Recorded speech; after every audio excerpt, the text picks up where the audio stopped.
அவருடைய ரத்தம் நம்மளை கழுவி சுத்திகரித்ததுனால நாங்கள் இந்த இடத்துல இருக்கிறோம். நாங்கள் நிற்பது மூலமாக இருக்கிறதும் அவருடைய கிருபையா இருக்குது. அவர் கிருபையா தம்முடைய சொந்த குமாரனுடைய ரத்தத்தை நமக்காக கொடுத்தார். எத்தனை பேர் ஆமீன் சொல்றீங்க? அப்ப இங்க என்ன சொல்லுது? அவங்க என்ன செய்யறாங்க? அந்த ரத்தத்துக்குள்ள இருந்தவங்க என்ன செய்யப்பட்டாங்க? ஆண்டவரால காக்கப்பட்டாங்க. அவங்க மரணத்திலிருந்து என்ன செய்யப்பட்டாங்க? காக்கப்பட்டாங்க. இப்ப அவங்க அங்கிருந்து வெளியே வர்றாங்க. பக்கத்துல இருக்கிற தேசத்துல இருக்கிற மற்ற எகிப்து ஆக்கள் இருக்கிற வெள்ளி பொண்ணெல்லாம் எடுத்துக்கொண்டு புறப்பட்டு போக சொல்றாரு. அப்ப எல்லாத்தையும் கொள்ளையடித்துக் கொண்டு என்ன செய்யறாங்க? இஸ்ரவேல் ஜனங்கள் மோசைக்கு பின்னால ஆண்டவர் முன்னால மேகஸ்தம்பமா அக்கினி ஸ்தம்பமா போறாரு. பின்னால மோசைக்கு பின்னுக்கு என்ன செய்யறாங்க? நடந்து போறாங்க. இன்னைக்கு நம்முடைய வாழ்க்கையிலே அப்படித்தான். இஸ்ரவேல் ஜனங்களுக்கு நடந்ததுதான் நமக்கும் நடந்திருக்குது. எகிப்துன்றது உலகத்துக்கு அடையாளம். என்னத்துக்கு அடையாளம்? உலக பிரகாரமான வாழ்க்கை, உலகத்துக்கு அடையாளம். இன்னைக்கு நாங்கள் என்ன செய்தோம்? இயேசுவை அறியறதுக்கு முன்னுக்கு, ரட்சிக்கப்படுறதுக்கு முன்னுக்கு நாங்க எப்படிப்பட்டவங்களா இருந்தோம்? அதுதான் இந்த எபேசியர் சொல்லுது பாருங்க. நாங்க எப்படிப்பட்டவங்களா இருந்தோம்னா, அக்காலத்திலே நாங்கள் கிறிஸ்துவை சேராதவர்களும். எப்படிப்பட்டவங்களா இருந்தோமா?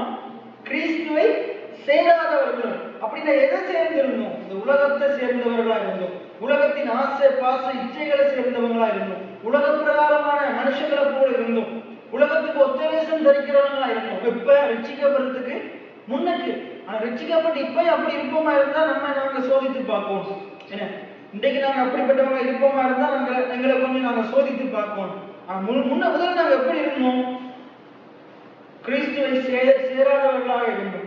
அதுக்கடுத்து சொல்றது பாருங்க, இஸ்ரவேலுடைய காணியாட்சிக்கு புறம்பானவர்களா இருந்தோம்.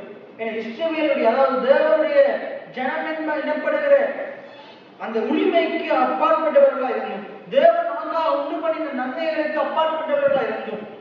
என்ன காணியாட்சிக்கு புறம்பானவர்களா இருந்தோம். வாக்குத்தத்தத்தின் உடன்படிக்கைகளுக்கு அந்நியரா இருந்தோம். உடன்படிக்கைக்கு வாக்குத்தத்தத்துக்கு அந்நியரா இருந்தோம். இப்ப இன்றைக்கு பைபிள்ல இருக்கிற வார்த்தைகள் எல்லாம் நமக்கு நிறைவேறதுக்கு தகுதியற்றவர்களா அந்நியரா இருந்தோம். அதுக்கடுத்து பாருங்க, நம்பிக்கை இல்லாதவர்களாக எப்படி இருந்தோமா?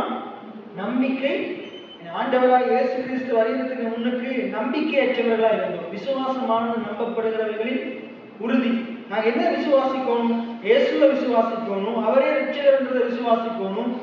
எத்தனை பேர் ஆமென் சொல்றீங்க? அவரை நமக்கு பலன் அளிக்கிறவர் விசுவாசிக்கணும். ஆனா இப்படிப்பட்ட விசுவாசம் முன்ன நம்ம இடத்துல இல்லை. ஏனென்றால் நாங்க நம்பிக்கை இல்லாதவர்களா இருந்தோம். அடுத்தது, உலகத்தில் தேவன் அற்றவர்களா இருந்தோம். சொல்லிக் கொண்டு நம்மளே மேய்த்து கொண்டு தேவன் அற்றவர்களா இருந்தோம். அப்படிப்பட்ட அதை இப்ப நம்ம நினைக்க சொல்றாரு. முன்னுக்கு நீ எப்படி இருந்தன்றத நினைத்துக் கொள்ளுங்கள். முதல் நம்ம எப்படி எல்லாம் இருந்திருக்கிறோம் என்றதை நினைக்க சொல்றார்.